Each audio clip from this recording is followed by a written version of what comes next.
Greetings to you. Our verse today is from Galatians chapter 3 verse 7. Just as Abraham believed God, and it was credited to him as righteousness. So you see, those who have faith are children of Abraham. Our verse is drawn from the small unit of Galatians chapter 3 verses 6 to 9, which centers on Abraham, our father in faith. In this text, Paul was countering certain adherents of the law who were insisting that the Gentile believers become adherents of the Jewish law. Paul sets out to show that faith is what matters for Abraham and his children, as against those who insist that circumcision and observance of the law were necessary to bring about the blessings made to Abraham in Genesis 12:3 and 18 verse 18. As a great figure, people belong to Abraham by seed, as in Galatians 3:16, or by faith, as our verse tells us. Those who are Abraham's descendants by seed have no advantage over his descendants by faith. Paul is linked to Abraham by seed, and now he links the Galatians to Abraham by faith. And where do we stand in all this? We are also descendants of Abraham by faith. And what does this mean to us? We are children of Abraham, and it is on this ground that we hear people sing this popular song, Abraham's blessings are mine. We are not descended from him by blessings, but by faith. So we cannot hope to inherit his blessings if we do not share his faith. Dear friends, Genesis 15 verse 6 tells us that Abraham believed the Lord, and the Lord reckoned it to him as righteousness. What did he do that we must emulate? First, when God called him in Genesis 12 verse 1, he immediately left his fatherland in obedience to God. Then he was a just man.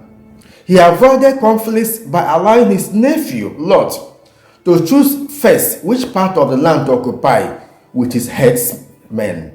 In Genesis 13 verses 1 to 13. He was a freedom fighter. When he heard that his nephew Lot had been taken captive, he led a rescue mission and recovered his nephew with all his possessions. Genesis 14, 13 to 16. He was the first man in the Bible to give 1/10 of everything.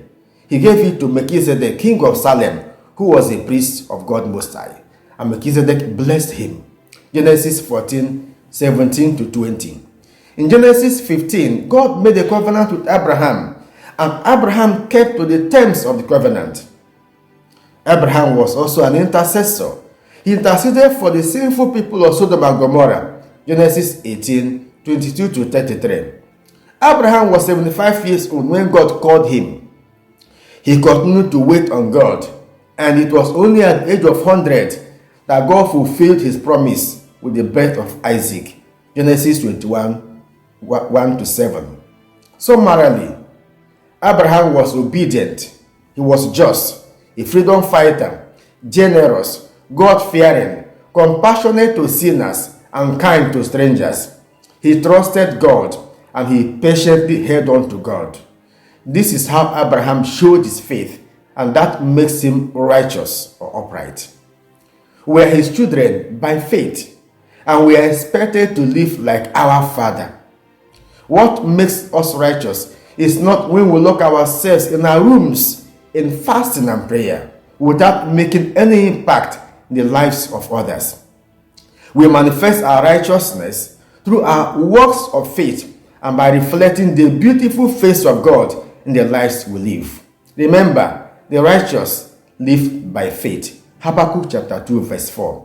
It is when we live out this righteousness of faith that we can be truly called Abraham's children, and Abraham's blessings will be ours.